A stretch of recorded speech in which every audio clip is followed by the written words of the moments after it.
چشم آدم میں وقارے آدمی ماتم سے ہے وعلى آله الأطيبين الأطهرين المعصومين المظلومين المنتخبين المنتجبين الذين أذهب الله عنهم الرجس وطهرهم تطهيرا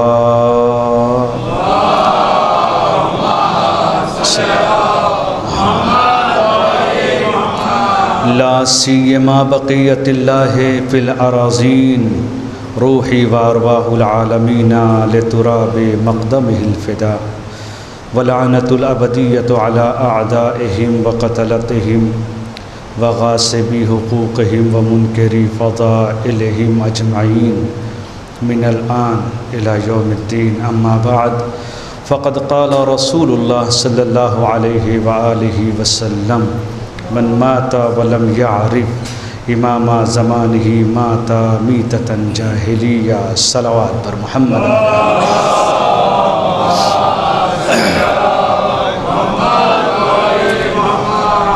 ارشاد ختمی مرتبت ہو رہا ہے کہ جو اپنے وقت کے امام کو نہ پہچانے ویسا ہی ہے جیسے جاہلیت میں وہ مر گیا. جاہلیت اور جہالت دو چیزیں ہمارے پاس ہوتی ہیں. ایک جہالت ہے اور ایک جاہلیت ہے. جہالت ہم سب جانتے ہیں، خاص طور سے سماج میں بہت رائج ہے. تم جاہل ہو، تھوڑی سی بات ہوتی کسی کے اوپر بھی انسان کمنٹ کر دیتا تم جاہل ہو. جہالت سے جاہل بنا ہے جو انسان نہ جانتا ہو کسی چیز کو، اس کو کہتے ہیں نہ جاننا. یہ لا علمی جس کی طرف قرآن نے بھی اشارہ کیا کہ واللہ اخرجکم من بطون امہاتکم لا تعلمون شیئا وجعل لکم السمع والابصار والافئدۃ لعلکم تشکرون. اللہ نے جب تم کو تمہاری ماؤں کے پیٹ سے باہر نکالا تو تمہیں کسی چیز کا علم نہیں تھا. لا تعلمون شیئا، تم کچھ نہیں جانتے تھے. وَجَعَلَ لَكُمُ السَّمْعَ وَالْأَبْصَارَ وَالْأَفْئِدَةَ لَعَلَّكُمْ تَشْكُرُونَ. پھر اس نے تمہارے لیے سماعت رکھی، بصارت رکھی، دل رکھا تاکہ تم اس کا شکریہ ادا کرو. یہ کون سی چیز ہے جہاں پر انسان کے پاس کوئی چیز سمجھنے کا ذریعہ نہ ہو؟ اسے کیا کہتے ہیں؟ جہالت نہیں ہے. اور ایک ہوتی ہے جاہل. کسی نے آ کر پوچھا صادق آل محمد امام جعفر صادق علیہ السلام سے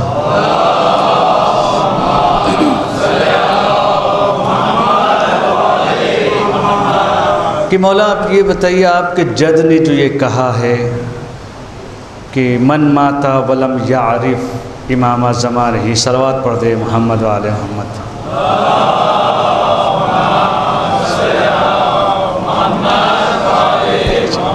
اجازت. جو اپنے وقت کے امام کو نہ پہچانے وہ جاہلیت کی موت مرا. اس کا کیا مطلب ہے؟ کیا واقعاً آپ کے جد نے یہ فرمایا ہے؟ آپ نے آواز دی یقیناً میرے جد نے یہ فرمایا ہے.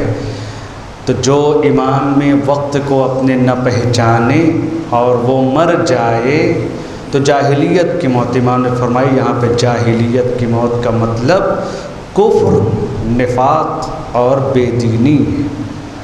یعنی سب کچھ ہے ہمارے پاس. ہو سکتا ہے کہ آج کے جو دور میں ہم جی رہے ہیں ماڈرن ٹیکنالوجی کے ساتھ ہمارے پاس سب کچھ ہے، لیکن اگر وقت کے امام کی معرفت نہیں ہے تو اس کا مطلب ہم جاہل نہیں ہیں، پڑھے لکھے ہیں مگر ہدایت نہیں ہے ہمارے پاس.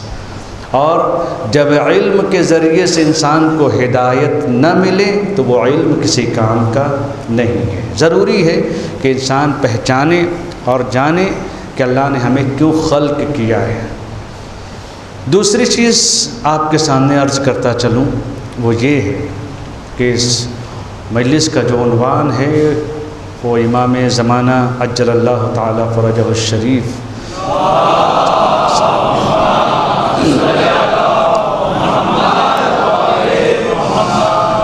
کی غیبت میں ہماری ذمہ داری، یہ تو ایک موضوع ہو جاتا ہے کہ جو ہماری ذمہ داری کیا ہے، ورنہ امامت میں نے کل آپ کے سامنے عرض کیا تھا، امامت کی غیبت کا کوئی مفہوم نہیں ہے۔ امام ہوں یا نہ ہوں، ہمارے کام میں تبدیلی نہیں آنی چاہیے کہ جب وہ آئیں گے تو جیسے پہلے ہی ہوتا۔ ابھی تو الحمدللہ اچھا ایک بات میں اور واضح کر دینا چاہتا ہوں آپ کے سامنے کہ اگر کسی قسم کی بات میں بات کوئی آ جائے تو اس کا مطلب یہ نہیں کہ ہم آپ کو کہہ رہے ہیں، یہ بہت پہلے ہی موڑ پر میں کہہ دوں، آپ سے نہیں، جو بات ہوگی کامن ہوگی، ایک ایسی چیز، ورنہ میرے اندر خدا نخواستہ اگر مجھے معلوم ہو جائے کہ کسی انسان کے اندر کوئی کمی ہے تو شریعت مجھے اس کمی کو بتانے کی اجازت نہیں دیتی ہے، میں اس کو بتا نہیں سکتا۔ ایک کامن سی بات ہوتی ہے جو مطلب صرف یہ ہوتا ہے کہ اس بات کو واضح کیا جائے۔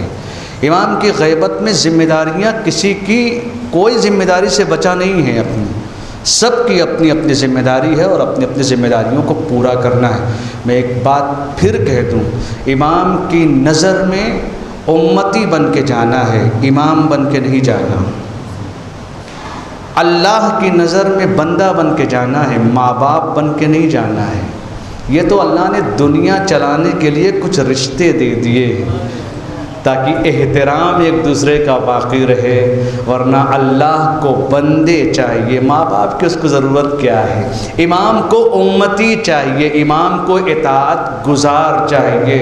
پتہ نہیں کس کی نظر میں، امام کی نظر میں کون عظیم المرتبت ہو، اور وہ ہو سکتا ہے کہ کسی لائق کا نہ ہو، جسے ہم سوچتے ہیں یہ کسی لائق کا نہیں ہے، اور ہو سکتا ہے جس کو ہم بڑی عظمت دے رہے ہیں وہ امام کی نظر میں کچھ نہیں ہو۔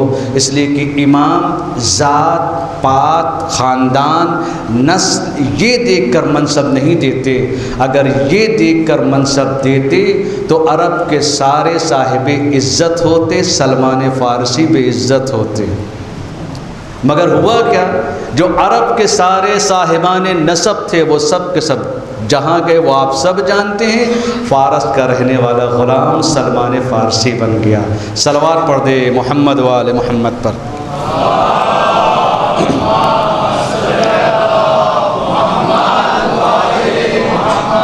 ہماری ذمہ داری کیا ہے؟ ہمیں پہچاننا کیا ہے؟ امام کی معرفت کیسے حاصل کریں؟ امام کی معرفت نام کا جاننا نہیں ہے، امام کی معرفت خالی یہ کہ ہمارے 12 امام ہیں، فلاں آخری امام ہمارے یہ ہیں، اول یہ ہیں، بیچ کے یہ معرفت نہیں ہے، یہ صرف جاننے کی حد تک ہے کہ اس کو ہم کاؤنٹنگ کرتے ہیں کہ یہ ہمارے امام ہیں۔ امام یہ نہیں، یہ تو ہم سے زیادہ ہمارے غیر جانتے ہیں۔ اگر یہی گنتی کی بات ہے تو ہم سے زیادہ ہمارے غیر جانتے ہیں۔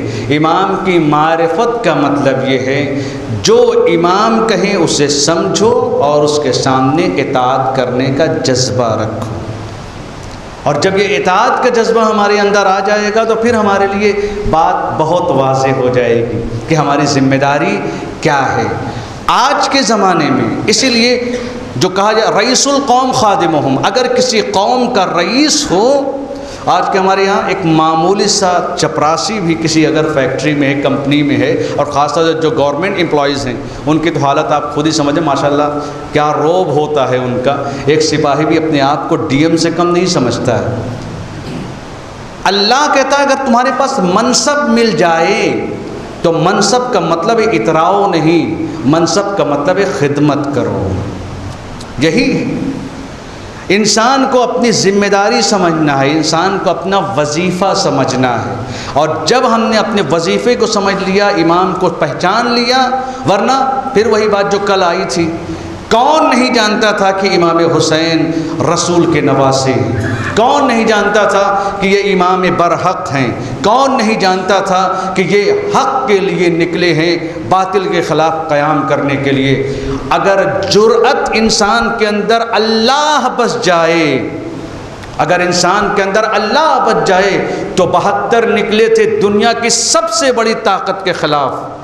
جو دنیا کی سب سے بڑی شہنشاہیت تھی وہ یزید تھا، کوئی نہیں تھا۔ آج ہم ڈرتے ہیں 2 جملے بولنے سے، آج ہم ڈرتے ہیں 2 کلمات بولنے سے، اس سے بولتے ہیں جو ہمارے شہر کا، ہمارے ایریے کا زمیندار ہوتا ہے، ہمارے لوگوں کے بڑے بڑے وڈیرے ہوتے ہیں، بڑی بڑی پاور والے لوگ ہوتے ہیں، ہم 2 جملے بولنے سے ڈرتے ہیں۔ سرکار سید الشہداء دنیا کی سب سے بڑی طاقت کے ساتھ 72 کے ساتھ لڑ گئے، کیونکہ جنگ جیتنے کے لیے افراد کی ضرورت نہیں، ارادوں کی ضرورت ہوتی ہے۔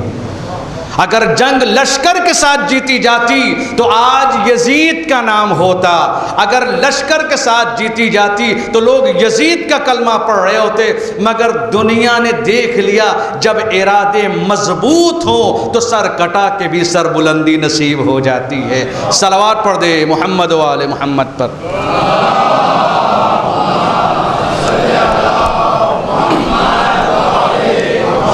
شعور اگر ہمارے اندر زندہ ہے، امامت کہتے کسے؟ امامت اس کا نام نہیں ہے کہ ہم آئے مولا آ جائیے، کیا کریں آ کے؟ کیا کریں آ کے؟ بلایا تو ہے ہم نے 11 کو، کیا کیا ان کے ساتھ؟ ہوا کیا ان کے ساتھ؟ گرمی میں بلا رہے ہیں تو مولا گرمی بہت ہے، سردی میں آواز دی جا رہی تو مولا سردی بہت ہے۔ یہی ہے امام؟ تو امام نے کہا، امام نے گریہ کیا ہے اپنی قوم کے اوپر، اور کیا کہا؟ تم سے اچھے شام والے ہیں، کیونکہ وہ اپنے باطل امام کی اطاعت تم سے اچھی کرتے ہیں۔ اطاعت جب تک انسان کے اندر نہیں ہے، اطاعت کا جذبہ نہیں، کوئی فائدہ نہیں ہے۔ ورنہ وہی آئیے مولا تلواریں ہمارے خراسان کی طرف قیام کریے، لشکر موجود ہے، اچھا چلیے آپ کے ساتھ ہم دینے کے لیے تیار ہیں، ہزاروں کا لشکر آپ کے چاہنے والوں کا ہے۔ امام نے کہا اس تندور میں کود جاؤ۔ ہوا کیا؟ کہا مولا اتنا بھی جذبہ ہمارے اندر نہیں ہے، کودو اس کے اندر نہیں کود سکتے۔ لیکن آیا کون اس مجمع میں؟ ایک لکڑہارا جو لکڑیاں بیچ کر اپنے گھر کی ضرورتیں پوری کر رہا ہے۔ ہارون اس تندور میں کود جاؤ۔ امام کی اطاعت کا مطلب یہ ہے کہ اگر امام کی زبان سے حکم ملے تو اس حکم پر سوال نہ ہو، سوال نہ ہو، کود جاؤ، کود گئے۔ اب دونوں میں فرق یہ ہے، جو آگ میں جا رہا ہے وہ مطمئن ہے، جو آگ کے باہر ہے وہ مضطرب ہے۔ کیوں؟ جب ایمان میں تزلزل ہوتا ہے، ایمان میں ڈگمگاہٹ ہوتی ہے تو وہاں پر پھر امام کی اطاعت کا جذبہ نہیں پیدا ہوتا۔ امام بات میں لگے ہوئے ہیں اور وہ مضطرب ہے کہ ابھی تو وہ بھن گئے ہوں گے، کباب بن گئے ہوں گے۔ امام نے کہا اس کو بھٹی کو کھول دو، جیسے ہی کھولا کہ اندر تسبیح پڑھ رہے تھے۔ آواز دی کتنے ہیں ایسے لوگ؟ کہا ایک بھی نہیں۔ یہ ہے، ایسے ایمان کو چاہیے۔ تو جب انسان اطاعت کی اس منزل پر آ جائے تو پھر وہاں پر حق ہے۔ آئیے، شرط کیا ہے؟ خود کی اصلاح کی، شرط کیا ہے؟ خود کی ایکتا کی، شرط کیا ہے؟ بھائی چارگی کی، شرط یہ ہے محبتوں کو باقی رکھنے کی، شرط یہ ہے کہ اپنے آپ کو بندہ تصور کرو اللہ کا۔ جناب صدیق کبریٰ نے جب پوری اپنی خطبہ فدکیہ میں پوری طریقے سے احکام کو واضح کرنا شروع کیا تو ہر حکم کو بتایا، یہ حکم اس لیے آیا، یہ حکم اس لیے آیا، زکوٰۃ اس لیے آئی، یہ حج اس لیے آیا، یہ ساری روزہ اس لیے آیا۔ آپ نے کیا فرمایا؟ اللہ نے نماز کو اس لیے رکھا ہے تاکہ تمہارے اندر غرور پیدا نہ ہو۔ اور افسوس کی بات یہ ہے کبھی کبھی انہی کے اندر زیادہ غرور ہو جاتا ہے جو زیادہ نماز پڑھنے لگتے ہیں۔ یہ کیوں؟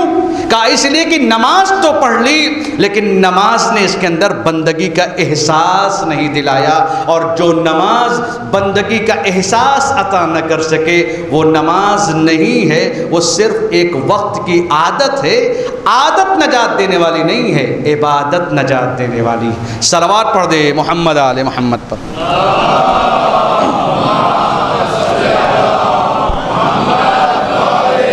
اس جذبے کو ہمارے اندر پیدا کرنا ہے۔ میری کسی گفتگو کا، کسی بھی بات کا کسی فرد خاص سے کوئی تعلق نہیں ہے، ایک عمومی بات ہے جو ہماری ذمہ داریوں کے حوالے سے میں کروں گا، اور اگر کسی کی بات سے وہ ٹکرا جائے تو میرا کوئی منظور نظر نہیں ہے، چونکہ میں نہ کسی کو یہاں پہ جانتا ہوں اور نہ کسی کی ذاتی زندگی سے میرا واسطہ ہے۔ میں صرف وہ جملے کوشش کرتا ہوں خود کی اصلاح کرنے کی، اور اگر کوئی اس میں بات نکل آئے تو ایک جملہ ہوتا ہے تاکہ فرش اعضاء پر بیٹھنے والے آئے ہوں تو کسی بھی مزاج کے ہوں، لیکن جب یہاں سے جائیں تو حسینی بن کر جائیں۔ یہاں سے جب نکلے تو پھر تبدیلی ہونی چاہیے ان کے اندر، اور اس معیار کو پیش کرنا۔ کیا فرمایا امام نے؟ کہا ایک دور آئے گا، شبہات ایجاد کیے جائیں گے آخر الزمان کے بارے میں۔ کون فرما رہا ہے؟ جس نے علم الہی کو آشکار کیا، جس نے ایسی فقہ عطا کی کہ آج ہم سب کے سب جعفری کہلاتے ہیں۔ کون؟ امام جعفر صادق علیہ الصلوۃ والسلام۔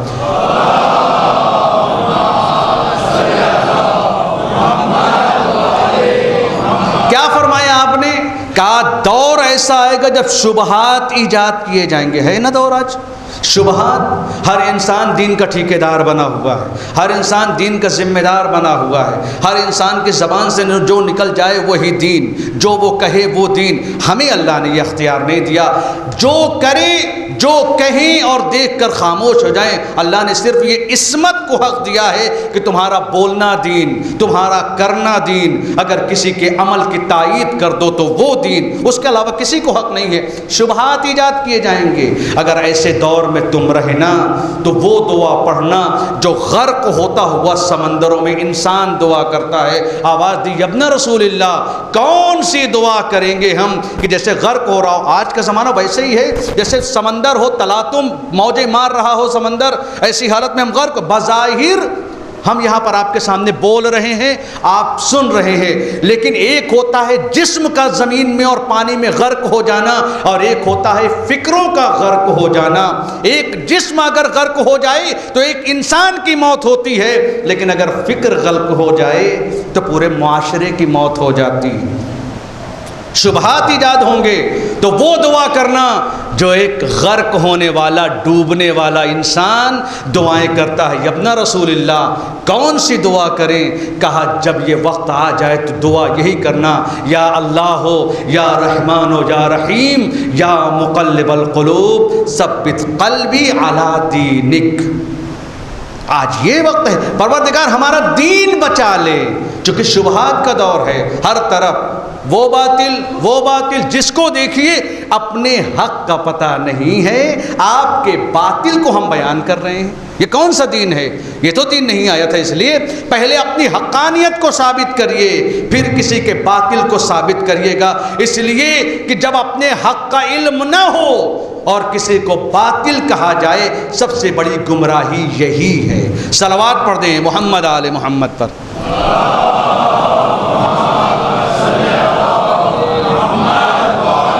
یہی تو ہے دین، اور دین کا کیا نام ہے آج ماشاءاللہ۔ اچھا، جو مجمع ہوتا ہے وہ مختلف فکروں کا مجمع ہوتا ہے۔ آپ اگر کسی مجمع میں جائیں، اب پھر یہ کہتے ہیں کسی سے وابستہ نہیں ہے، اور کسی کوئی یہ نہ سوچے کہ کسی کے لیے کہہ رہا ہوں۔ اس طرح ماشاءاللہ اس طرف ہمارے خط مقدم والے زیادہ ہیں، اور اسی لشکر کے بیچ میں الحمدللہ جناب حبیب ابن مظاہر کی پیروی کرنے والے بھی کچھ بیٹھے ہوئے ہیں۔ یہ ہمارا جو لشکر ہے یہ سرداروں کا لشکر ہے، یہ ذرا سا بزرگوں کا، اور ان کے سامنے بھی ماشاءاللہ بیٹھے دونوں طرف ایک جوان فکر بیٹھی ہوئی ہے اور ایک بوڑھی فکر نہیں، تجربے کار فکر بیٹھی ہوئی۔ لوگوں کو فکریں کبھی بوڑھی نہیں ہوتی ہیں، لوگ کہہ دیتے ہیں بوڑھی فکر جوان فکر، نہیں، بزرگوں کی فکر تجربے کار ہی ہوتی ہے ان کے اندر۔ ہر انسان مجلس میں کیا چاہتا ہے؟ اپنے حساب کی کچھ چیزیں سنیں۔ بزرگ لوگ چاہتے ہیں کہ بچوں کی تربیت والی بات ہو جائے، بچے چاہتے ہیں کہ ان کی کچھ اعتبار کی باتیں ہو جائیں، جوان اپنے مزاج کی بات چاہتے ہیں۔ تو میں کوشش یہ کرتا ہوں کہ اپنی مجلس کو کشکول بناؤں، سارا سب کچھ موجود رہے، آپ کو بھی چاہیے وہ بھی مل جائے، انہیں جو چاہیے وہ بھی مل جائے، اور جو ہمیں چاہیے ان کی رضا وہ بھی مل جائے۔ صلوات پڑھ دیں محمد آل محمد۔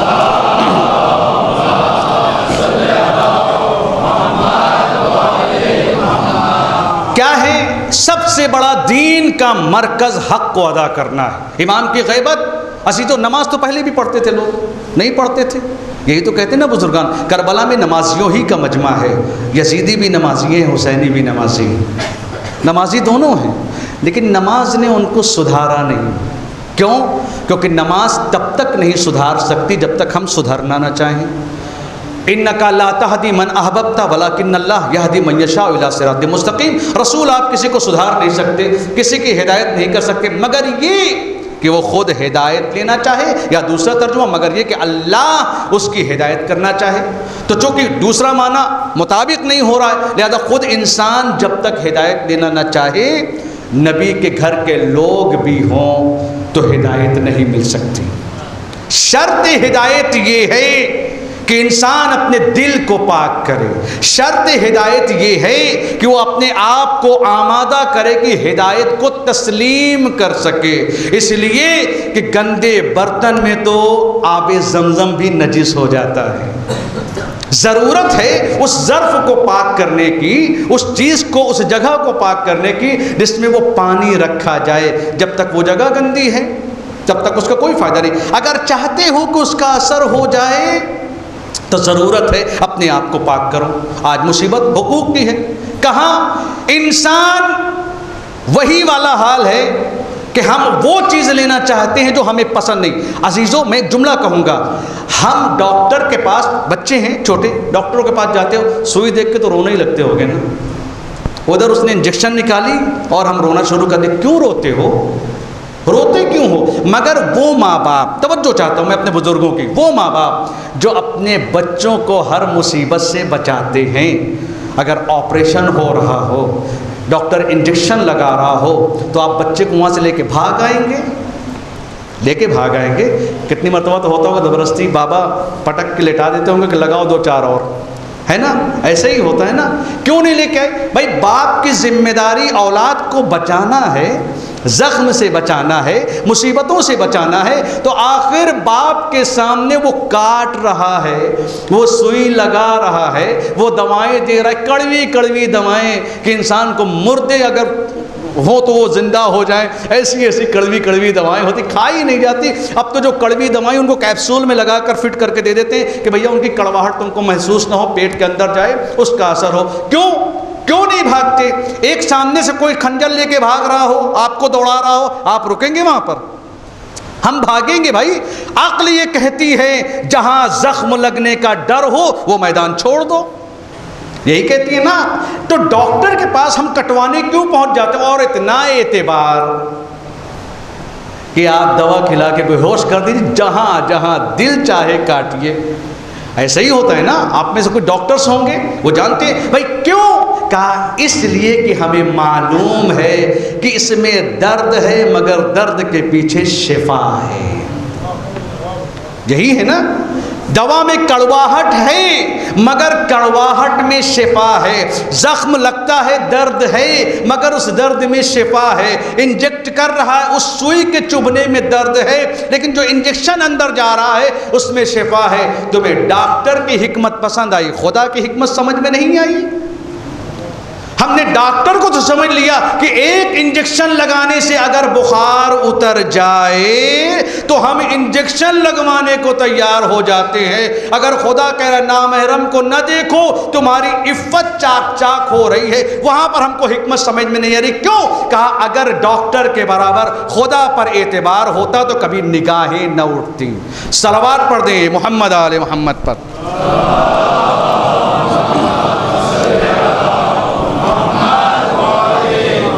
ہے نا؟ آج کے زمانے میں تو لوگ بزرگوں سے نہیں کہوں گی زندگیاں کٹ گئیں ابھی نوجوانوں کی، اور خاص طور سے یہاں کے جو مسائل ہیں تمام کے، ابھی تو انگیجمنٹ جو ہو جاتی ہے ہماری طرف بھی آپ کی طرف بھی، انگیجمنٹ میں خوب باتیں ہوتی ہیں اور نتیجہ 6 مہینہ سال بھر کے بعد شادیاں ہوتی ہیں، اور اس کے بعد شادی کے دوسرے دن سے لڑائی بھی شروع ہو جاتی ہے۔ کیوں ایسا کیوں ہوتا؟ آپ نے کبھی سوچا؟ ظاہر سی بات ہے، اس لیے ہوتا ہے کیونکہ ہم نے وہ شادی کا مقصد اپنی بیوی سے اور بیوی نے اپنے شوہر سے بیان ہی نہیں کیا ہے۔ ہماری تو باتیں کسی اور ٹاپک پر ہو رہی تھی جو کہ ہونی نہیں چاہیے تھی۔ ہونی تھی جس چیز کے اوپر وہ ہوئی نہیں، تو اختلافات تو ہوں گے۔ انسان دنیا کے بڑے سے بڑے گنڈوں کے سامنے، بہادروں کے سامنے لڑنے کی طاقت رکھتا ہے کسی کے اندر جو اپنی خاتون سے زبان درازی کر لے؟ ہے؟ وہ تو یہاں پہ بھی کہہ دیں گے تو ظاہر سی بات ہے کیمرہ تو میری طرف ہے، آپ لوگوں کے اوپر کوئی فرق پڑنے والا۔ کسی کے اندر اپنی خاتون سے زبان درازی کی یا بولنے کی ہمت نہیں ہے۔ کیوں؟ اس لیے نہیں کہ وہ لوگ اس سے ڈرتے ہیں، اس لیے کہ محبت کرتے ہیں، گھر کا ماحول خراب نہ ہو۔ ایک انسان آتا ہے اور مزاحیہ بات ہے بیچ میں آ گئی تو آپ کے سامنے نقل کرتا ہوں، صلوات پڑھ دیں محمد آل محمد پر۔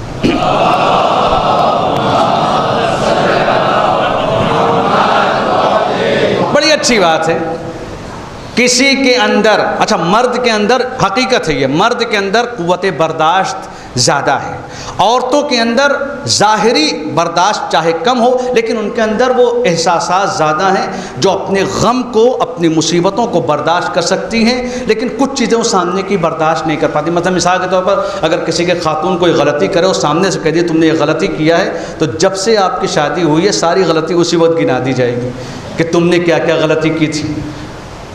ایک انسان آتا ہے ڈاکٹر کے پاس اور آنے کے بعد کہتا ہے کہ ڈاکٹر صاحب ظاہراً میں بھی میری بھی مصیبت کیا ہے، میں آپ کو بتاؤں کیا ہے مصیبت؟ جب ہم اپنے عیب کو نہ جانیں اور دوسرے میں عیب کو تلاش کریں، وہیں سے سماج خراب ہوتا ہے۔ سماج کی خرابی کے اصل وہیں سے شروع ہو جاتی ہے۔ آج کی ہماری سب سے بڑی پرابلم یہ ہے کہ ہمارے اندر کیا ہے یہ ہم کو نہیں پتہ، آپ کے اندر مجھے عیب نظر آ رہا ہے۔ اسلام کہتا ہے خود کو سدھار لو پھر نکلو۔ ہمیں تو یہی پتہ نہیں ہے، اکثر وہی دوسروں کے بیچ میں صلح کرانے جاتے ہیں جن کی خود بیویوں سے نہیں پڑتی۔ پہلے آپس میں تو سیٹ ہو جاؤ، ہر محلے کی لڑائی کو کروانے کا نکلو، اچھی چیز ہے، لیکن کب؟ جب تمہارے اندر وہ کمال پایا جائے۔ اصلاح کرو، نکلو، ضرورتوں کو پوری کرو۔ کون ہے؟ آیا ڈاکٹر کے پاس، ڈاکٹر صاحب میری بیوی کو سنائی کم دیتا ہے۔ تو کہا تم نے بیوی کو لے کے آتے نا، ابھی چیک کر کے اس کو ہم مشین دے دیتے، مسئلہ حل ہو جاتا۔ کہا ڈاکٹر صاحب یہی تو مشکل ہے، کہہ نہیں سکتا اسے تم کو سنائی کم دیتا ہے، کہہ نہیں سکتے کہ آپ کو سنائی کم دیتا ہے۔ کہا تو پھر پتہ کیسے چلے کہ اس کو کتنی مضبوط اور کس لیول کی اس کو مشین چاہیے، کون سی مشین دے؟ اب پتہ چلے کہ بہت بھاری مشین ہو جائے تو سنائی نہ دے، بہت زیادہ ہلکی ہو جائے تو ہر ہلکی سی بات تیز سنائی دے، اس کے دماغ میں درد ہونے لگے۔ کہا پھر پتہ کیسے چلے گا کہ اس کو کون سی مشین چاہیے؟ کون سی مشین چاہیے؟ اگر آپ کے ساتھ یہ ہو جائے تو کیا کریں گے بھائی؟ ہاں ہمارے ساتھ ہو جائے تو ہم کہا کہ ہمت نہیں ہے بیوی سے کہے کہ آپ کو کم سنائی دیتا ہے، تو اب جائیں گے نا ہم ڈاکٹر کے پاس۔ تو ڈاکٹر نے ایک اس کو تھیوری دیا اور کہا جاؤ تم دور بیٹھ کر 4-5 میٹر کی دوری پر بیٹھنا، یونس بھائی 4-5 میٹر کی دوری پر بیٹھنا، اور اس کے بعد کوئی چیز پوچھنا، اگر جواب نہ دے تو تھوڑا سا اور قریب ہو جانا 1 میٹر، پھر اور جواب نہ ملے تو 1 میٹر اور آگے بڑھ جانا۔ جب بالکل قریب، جیسے جہاں پر اس کو سنائی دے جائے تو سمجھ لینا اس کو اتنی ہی دوری کی مشین چاہیے۔ آ کے جناب والا بیٹھ گئے، بیوی کچن میں ہے، دور سے بیٹھے بیٹھے پوچھ رہے ہیں کیا کر رہی ہو؟ سوال تو ادھر سے پہنچ گیا، جواب سنائی نہیں دیا۔ ڈاکٹر کی تھیوری کے اعتبار سے 1 میٹر اور قریب آ گئے، کیا کر رہی ہو؟ پھر سنائی نہیں دیا، اور آگے بڑھے، کیا کر رہی ہو؟ سنائی نہیں دی۔ ہمت باندھتے باندھتے یہ بیوی کے کان کے پاس پہنچ گئے، کیا کر رہی ہو؟ بیوی روٹی بیل رہی تھی۔ اس نے وہ ڈنڈا اٹھایا کہ ابھی سر پہ اتنا تیز سے ماروں گی کہ آپ کا دماغ صحیح ہو جائے گا۔ 5 مرتبہ سے بول رہی ہوں، روٹی بنا رہی ہوں اور تم کو سنائی نہیں دے رہا ہے۔ یہ کیا ہے؟ یہ وہ مصیبت ہے جب انسان کو خود کے عیب کا علم نہ ہو، دوسروں کی اصلاح کرنے نکلے۔ خود کے عیب کو تلاش کرو، دوسروں میں خوبیاں نظر آنے لگیں گی۔ صلوات پڑھ دے محمد آل محمد پر۔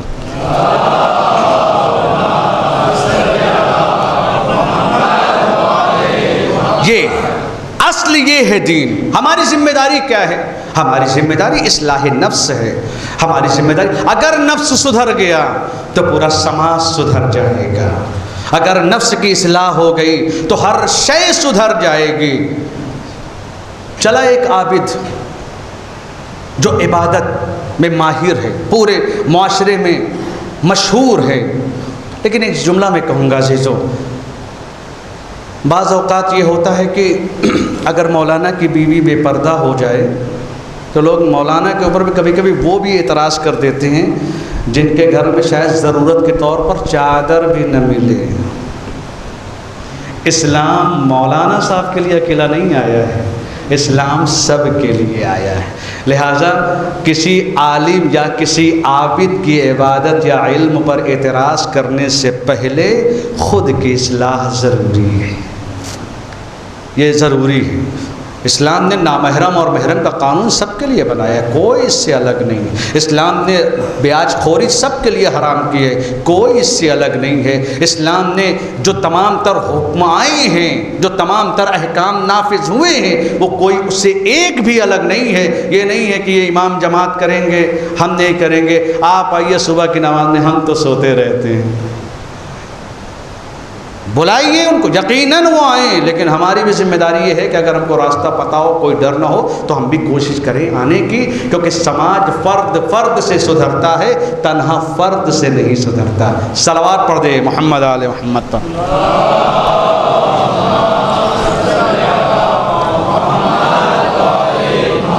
عابد، میں نے آپ کے سامنے عرض کیا، دنیا کی سب سے بڑی اصلاح اپنے نفس کی ہے۔ اگر انسان نے اپنے نفس کی اصلاح کر لی تو پھر اس کو کسی چیز کی نہ تو ڈر ہے، نہ اس کو کسی چیز کا، اور نہ خوف ہے۔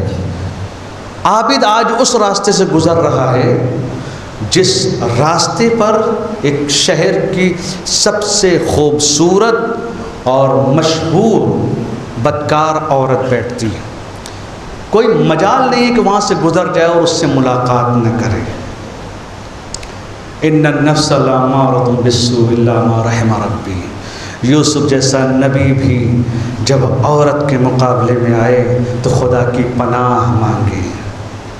سب سے بڑا حربہ ہے شیطان کا، کس کے لیے؟ انہی کے لیے۔ ان کیدکن عظیم، تمہاری مکاریاں بڑی۔ عزیزو، اگر ہدایت کے راستے سے یہ خاتون بہک جائے تو پورے سماج کو تباہ کر سکتی ہے۔ اسی لیے کہا گیا ہے مرد اگر برا ہو مسئلہ نہیں ہے، شادی ہو جائے، اگرچہ مکروہات ہیں، کچھ کراہیتیں ہیں، لیکن عورت کے لیے اتنی تاکید کیوں کی گئی؟ کیونکہ آغوش مادر میں نسلیں پلتی ہیں۔ باپ پالتا نہیں اولاد کو، ماں پالتی ہے۔ اگر پاک دامن عورت ہے تو پوری پاک دامن نسل تیار کر دے گی، اور اگر عورت خراب ہے تو کچھ نہیں۔ اسی لیے پیام اعظمی صاحب جب اس عورت کے مسئلے کو بیان کرتے جب اس کی فطرت کے اوپر آتے تو ایک جملہ کہتے ہیں، تمام تر اس کی تعریف کرنے کے بعد ایک جملہ کہتے ہیں، ہاں مگر خو جو کبھی اس کی بدل جاتی ہے، ہم ہیں کیا شیر الہی سے بھی لڑ جاتی ہے۔ صلوات پڑھ دے محمد آل محمد پر۔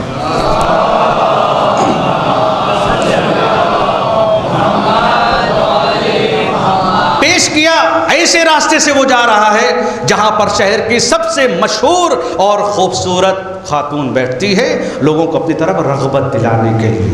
جیسے ہی پہنچا، عبادت اپنی طرف، لیکن یہ تھوڑی دیر کے لیے نفس کو کنٹرول سے کھو بیٹھا۔ گھر کے اندر اس کے پہنچ گیا، اس کو کہا 2 درہم مجھے چاہیے۔ 2 درہم نہیں ہے اس کے پاس، ابا ہے اس کے پاس۔ مثال دیتا، ابا ہے اس کے پاس۔ کیا کرنا ہے؟ اس نے اپنی ابا بیچ دی، اپنی چادر بیچ دی، اور آیا کہ یہ 2 درہم لے لو۔ لیکن جیسے ہی اس کے پاس پہنچا، ایک جملہ اس کے دماغ میں آیا، میں تو خدا کی بندگی کرتا ہوں، اگر اسی حال میں ملک الموت میرے سامنے آ جائے تو میں اپنے خدا کو کس صورت سے ملاقات کروں گا؟ انسان کو سدھارنے کے لیے ایک لمحہ کافی ہوتا ہے عزیزوں۔ اگر انسان کے سدھرنے کے چانسز ہوں ایک لمحہ، وہ آپ کو واقعہ یاد ہوگا، کون سا؟ کہ ایک ایسا بندہ تھا اللہ کا ایسا عبادت گزار بندہ. پلٹ کے آتا ہوں اس سے پہلے یہ انسان کو ایک لمحہ کافی ہوتا ہے اپنی اصلاح کرنے کے لیے. ضروری نہیں ہے کہ انسان نبی کے ساتھ ساتھ رہے تو ہی ہدایت پا جائے. اگر نبی کے ساتھ رہنے والے ہدایت پا گئے ہوتے تو علی کی ولایت کا انکار نہ کرتے. اس کا مطلب نبی ہدایت نہیں دے سکتا، خود کی ہدایت ہمیں کرنی. کون؟ ایک ایسا عبادت گزار بندہ کہ جس کی عبادت سے خدا راضی ہے. آواز دی یا اللہ مجھے نبی سے ملنا ہے. اب وہ نبی کے پاس نہیں جا رہا، حکم ہوا عیسیٰ کو، عیسیٰ جاؤ میرے نبی سے مل لو، میرے بندے سے مل لو. عزیزو آپ سوچیں، جس سے نبی ملنے آئے اس کی منزلت، اس کی عظمت، اس کی شخصیت اسی سے واضح وہی ہوئی ہے. حضرت عیسیٰ کی طرف جاؤ میرے بندے سے مل کر آؤ. عیسیٰ آئے اور آ کے بیٹھے ہوئے تھے. اچانک اس شہر کا ایک ایسا جوان جو لاوبالی ہے، جو بے احتیاط ہے، جو گناہوں کو کرنے سے ڈرتا نہیں ہے، لیکن اس کے اندر ایک غیرت موجود ہے. چونکہ سامنے سے آ رہا ہے، یہاں نبی بیٹھے ہوئے ہیں اور ان کے بغل میں عابد بیٹھا ہوا ہے. اس عابد نے جیسے اس کو دیکھا ایک جملہ کہتا ہے یا نبی اللہ یہ بھی کوئی ہے. ہمارے یہاں کہتے ہیں دھرتی کا بوجھ. ہاں دھرتی کا بوجھ، یہ تو دھرتی کا بوجھ ہے نبی اللہ. ایسے لوگوں کو جینے کا کوئی حق نہیں ہے. کھاتے ہیں اللہ کی اور پیروی کرتے ہیں شیطان کی. یہ احساس ادھر ہے اور سامنے سے جو آ رہا ہے اس کے اندر احساس یہ خدایا گنہگار ہوں لیکن اپنے نبی کے سامنے ذلیل نہ ہونے دینا، مجھے اپنے نبی کے سامنے ذلیل نہ ہونے دینا، مجھے بچا لینا. احساس دونوں طرف ہے. یہ کہتا ہے نبی اللہ اچھا ایک کام کریے، آپ مجھ سے ملنے کے لیے آگے ایک دعا کر دیجئے کہ جنت میں اس جوان کا میں ساتھی نہ بنوں. نبی نے دعا کی. اللہ نے کہا نبی عیسیٰ تمہاری دعا قبول ہو گئی، بس فرق یہ ہے یہ عابد مرنے کے بعد جنت میں نہیں جہنم میں جائے گا، اس لیے کہ اس کی عبادت نے اسے مغرور کر دیا ہے اور اس کے گناہ نے اسے توبہ کروا دیا ہے. صلوات پڑھ دے محمد آل محمد پر.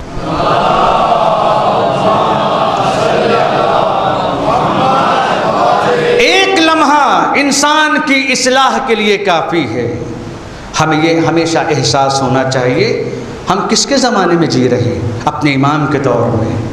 امام آئیں تو ایسے عمل میں کم سے کم ہم نہ ملیں جو امام کو پسند نہیں ہے. امام کو ہمارے اعمال پہنچے ہیں. روایتوں کے جملے امام اپنے دوستوں کے اعمال کو دیکھ کر روتے ہیں. کیوں روتے ہیں؟ کیوں روتے ہیں؟ اس کا مطلب یہ ہے کہ ہمارے عمل میں وہ خامیاں ہیں جو ان کو راضی نہیں کر پا رہی. پہنچا وہ انسان 2 درہم دیے اس کے ساتھ بدفعلی کرنے کی. احساس خالی ہوا، احساس خالی کہ اگر اس حالت میں اگر ملک الموت آ گئے تو میں کس منہ سے اللہ کے سامنے لرزتا ہوا وہاں سے چلا.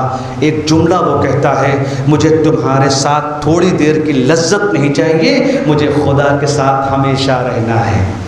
جیسے ہی وہ وہاں سے نکلا اس عورت کے اندر تبدیلی یہ آئی کہ جیسے ہی اس نے یہ سنا اپنے دروازوں کو ان گنہگاروں کے لیے بند کر دیے جو کبھی دروازہ کھلا ہوتا تھا. اس نے اپنے زیب تن جو اچھے لباس کیے تھے سارے اتار دیے، غریبی کا لباس پہن لیا، فقیری کا لباس پہن لیا، اپنے آپ کو اذیتیں دینے لگی کیونکہ اس کو یہ احساس ہو گیا کہ خدا کی بارگاہ میں جانا ہے تو وہ سج دھج کر جانا ہے جو تقوی کا لباس ہے، جو پاک دامنی کا لباس ہے، جو عزتوں کا لباس ہے. جیسے ہی وہ عابد گیا اس نے لڑکی نے بھی ساری دنیا کی جھنجھٹوں کو چھوڑ کر اپنے خدا کی راہ پر چلی. ایک دن احساس ہوا کہ جس نے مجھے ہدایت دی ہے چلوں اس کی طرف چلوں، شاید اس کے ساتھ بیٹھنے سے وہ مجھ سے شادی کر لے اور مجھے ہدایت کی وہ منزلوں کی طرف لے کر جائے. وہ قریے میں پہنچی، وہ گاؤں میں پہنچی. لوگوں نے سوچا کہ یہ خاتون اس لیے آئی ہے تاکہ ہدایت پا جائے. عابد کے گھر کی طرف اشارہ کر دیا, جاؤ اس کی طرف جاؤ. جیسے ہی اس عابد کے پاس پہنچی, عابد نے اس کو دیکھا, اس لمحے کو یاد کیا جس وقت وہ گناہ کی طرف گیا تھا. آواز دی, جیسے ہی اس گناہ کا احساس ہوا ایک چیخ ماری اور عابد اس دنیا سے چلا گیا.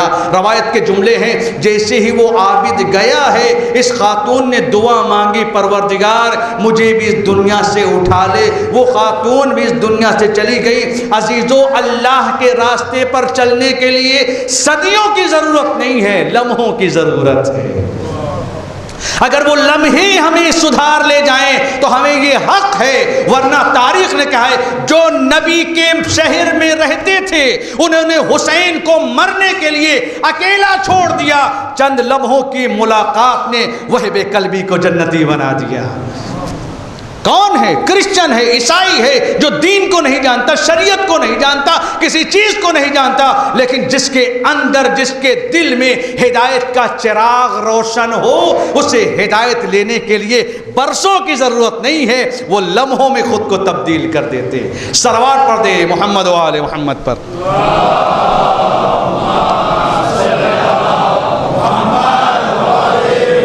آج کی ہماری ضرورت ہے, آج کو ہمیں دیکھنا ہے امام ہم سے چاہتے کیا ہیں. کل یہی بات ہم کر رہے تھے, کون سا کام ہے جو اہل بیت اس دنیا میں کر کے نہیں گئے کہ آج ہمیں تشنگی کا احساس ہو, وہ کر کے نہیں گئے ہم کیا کریں گے, وہ کر کے نہیں گئے ہم کیا کریں گے. ہمیں سب کچھ معلوم ہے, کیا ہمیں بتانا پڑے گا کہ یتیم ہمارے پڑوس میں پڑا ہوا ہے, اس کو کھانا کھلانے کی ضرورت ہے, اس کو بتانا پڑے گا. بیوہ شہر میں رہتی ہے, اس کی عزت خطرے میں ہے, اس کو بتانا پڑے گا آپ کو. کیا اہل بیت کا کردار ہمیں یاد نہیں ہے؟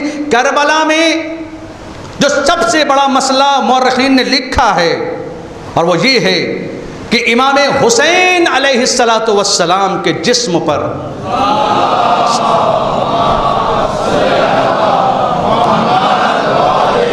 جہاں بہت سے زخم تھے جو ظالموں نے لگائے تھے, ایک ایسا نشان تھا جو زخم کا نہیں لگ رہا تھا. پوری پیٹھ آپ کی سیاہ تھی. کسی نے آ کر پوچھا امام سجاد سے, مولا یہ آپ کے بابا کے اوپر کیسا زخم ہے؟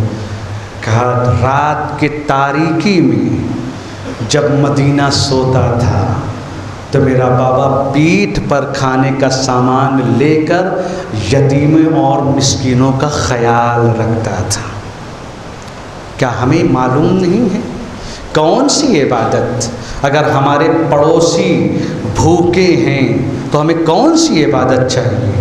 اگر ہمارے پڑوسی مفلسی کا شکار ہیں ہمیں کون سی عبادت چاہیے؟ امام کو راضی کرنے کے لیے وہ راستہ درکار ہے جو انہوں نے بتایا ہے.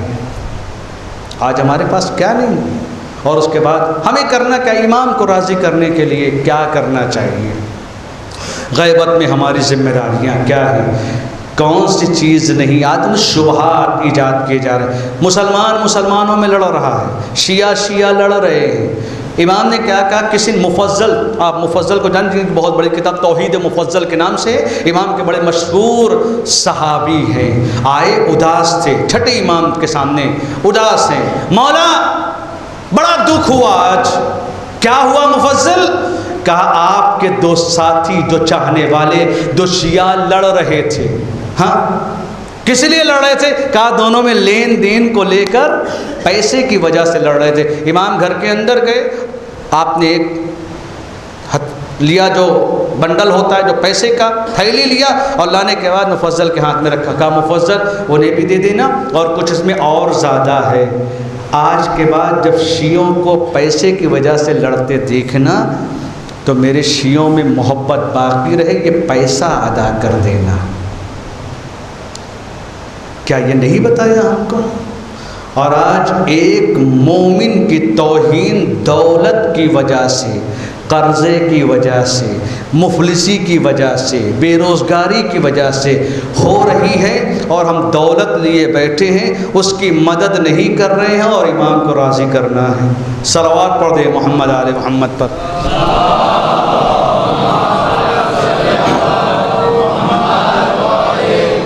کس کو راضی کرنا ہے؟ راستہ تو انہوں نے بتا دیا ہے, اس کی مدد کریے, یہ آپ کے جیسا سماج میں باعزت ہو جائے. مگر نہیں، وہ ہم کو نہیں، ہمیں وہ علی مرضی چاہیے کہ جس میں خرچ کچھ نہ ہو، مل جائے۔ تو معاف کریے گا، وہ فرزند حیدر ہے، غدیری وارث ہے، غدیر کے علاوہ کہیں اور کا وارث نہیں ہے۔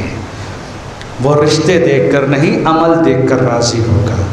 کربلا اسی کا خاکہ ہے، کربلا اسی کا خلاصہ ہے۔ کربلا نے اسی چیز کو پیش کیا۔ کیا پیش کر رہی ہے کربلا؟ کربلا نے کیا واضح نہیں کیا؟ جوانوں، خود کی اصلاح ضروری ہے۔